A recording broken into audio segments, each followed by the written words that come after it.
What is happening? What is the biology behind it when we know we don't want to do something, but yet we still do it?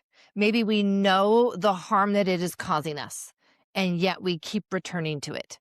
Now, whether we're talking about a substance like an addiction, and that was the main podcast episode this week, so you'll definitely want to go back and listen to Kevin Sabet and his addiction policy and research. But there's so many who still struggle with the same thing, which is, I know this is not good for me. I know this is not good for me. And yet, here I go again.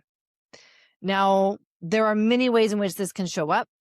There is a person who stays up late at night scrolling on social media. They know they want to actually go to bed. They know that they would feel better in the morning if they go to bed now and put their phone down. And yet, they keep doing it. And literally the words that will come out of their mouth is, why am I doing this to myself? So what is the biology behind this? Because what is the leverage points that we have in our biology to change this? So much of this comes down to dopamine, which is interesting because dopamine is a neurotransmitter that's involved in the addiction process. And it is actually the reason why you can use bribes with a person who has an addiction when you can't use bribes to help someone get out of their multiple sclerosis or their dementia or any other disease process. But because dopamine is part of the disease process in addictions, you can use bribes. So what is dopamine? What is going on? What are the leverage points that we have? First and foremost, it's important to not simplify it to the degree that we say, well, all addictions or all of these kinds of behaviors, doing what we don't want to do, is high dopamine, or no, it's low dopamine. It's actually both, which is interesting. So during the normal everyday life, the baseline dopamine is going to be lower. And that is why there's just this kind of gloom and there's just a little bit of low motivation. And then when we see something that reminds us of that thing, whatever it is, we light up and we start to crave it. Now, you may have experienced food cravings. So think of craving a food and apply that now to a behavior. Where this really shows up for a lot of people is drama. There are many people who don't know that what they're doing is using stress, using drama, especially interpersonal chaos, in order to get that dopamine hit because their baseline is low.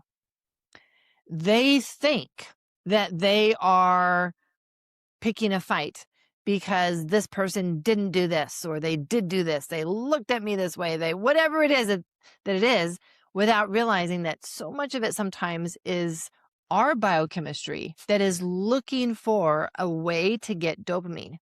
And when our dopamine is low at baseline, these moments where it gets what it wants, the dopamine surge is actually higher than normal. Over time, that changes. And so the more that you push that lever, the less dopamine that you get, which means that we've got to create more of it and more of it. And now we're stuck in this cycle, really not wanting to do what we're doing, but feeling unable to stop because of the craving that drives us to that behavior. This does apply to food, especially sugar. So if you want to call it a sugar addiction, this is also emotional eating, where we've learned that certain things help soothe us, help regulate that internal tension, help us feel better. Why wouldn't we want to feel better? And when we reach a certain point where our body says, okay, I feel like I'm on the edge, or feel like I'm at my critical line, then our body says, I know what would help. And why it remembers this is because of dopamine. Dopamine is not just the pleasure neurotransmitter. It's not actually about pleasure. It's about remembering the important things. And when you are out of control, when you are spiraling in that ocean of emotions, if you found something that helped you feel better in that moment, wouldn't that be something important for you to remember? And because that happened at one point in your past, your nervous system says that's what we want. And we want that right now. And the cravings start. And so as we look at our own behaviors, we can see where dopamine shows up in that it helps us remember what is really important. Both the negative, wow, I never want to do that again. Never want to feel that way again. Never want to be hurt in that way again. Let me remember that, and your body's going to release some dopamine to make sure that you remember that. And now it becomes coupled and associated. Now, the same thing happens with positive things. Wow, that was delicious. Wow, that was an amazing experience. Wow, that was an amazing whatever. And your body's like, that, I want to remember that so that when I want to feel that way again, I will remember what it was that made me feel that way. If we trace this all the way back to our early life attachment, this is actually when it started. And this is why those of us who were born with biochemical imbalances that made our dopamine lower actually have a higher tendency for attachment insecurities, because dopamine is very much a part of that bonding and attachment. Let me explain how. When we are young, and we're talking about so young that you can't even walk to the kitchen to grab your own food, you are entirely dependent on someone else for your survival. When you feel that something is threatening your life, which at that age, it would have been like a wet diaper. A wet diaper is threatening my life. I can't do anything about it myself. I have to depend on someone else. I'm going to scream my lungs out until I get help. And then when that help comes, wow, the relief. And just with that, there's this dopamine that says, remember this. Remember that when you feel this way, when you feel that your life is out of control, when you feel that you're going to die, scream for help. Now, what if when that help comes, there is this amazing connection and the soothing and the, I've got you. You're okay. I've got you. Let's take care of this. And while we take care of this, I'm going to attune with you. I'm going to look at you in your eyes. I'm going to make you feel so special. Wow. Our brain is going to say, that is what I want to remember. That is really important. And I am motivated to get more of that. How do I get more of that? And all of a sudden, what's happened is that connection is not only made safe, connection has been made to be your survival. If that doesn't happen, then dopamine does not associate connection with survival. In fact, it associates connection with danger. And now you can see how that is going to lead to behaviors, whether substances or other behaviors, that are self-soothing because we don't know how to connect, or that connection could be a lifeboat for us.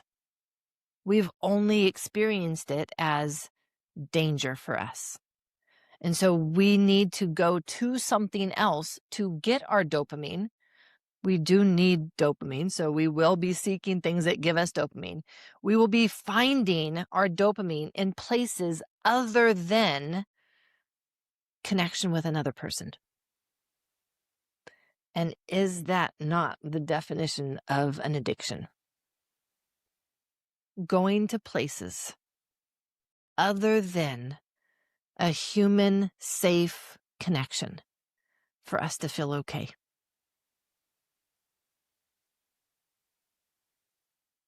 Now, part of the other biology of dopamine imbalance is brain inflammation, biochemical imbalances. I've mentioned that before. I'll have those links in the show notes, but there are 3 biochemical imbalances that are very common in those with addictions, and that includes an actual addiction or an addictive personality.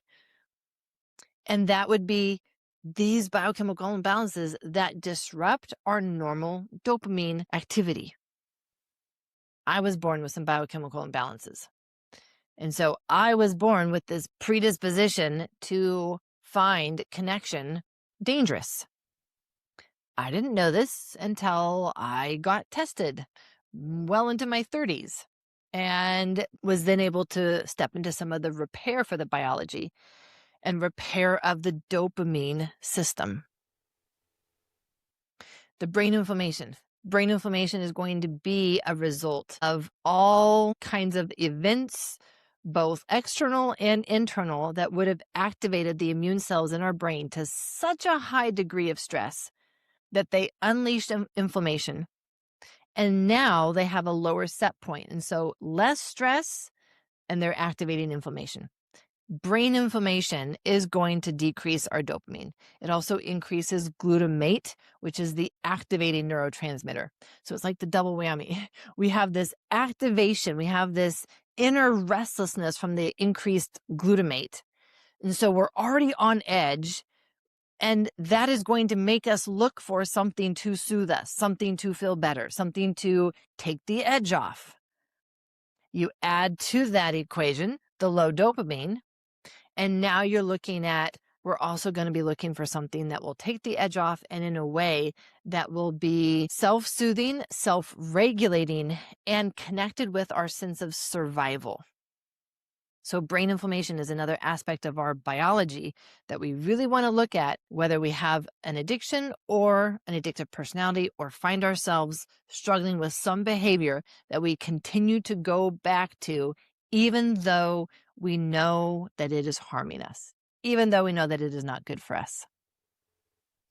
So in summary, we've talked about dopamine and how, because dopamine can be part of a biology of trauma, low dopamine, and it can be part of the disease process, there are aspects of an addiction that do respond to bribes. And if we have a behavior that we're trying to change, whether we would consider it an addiction or not, let's not get hung up on the terminology.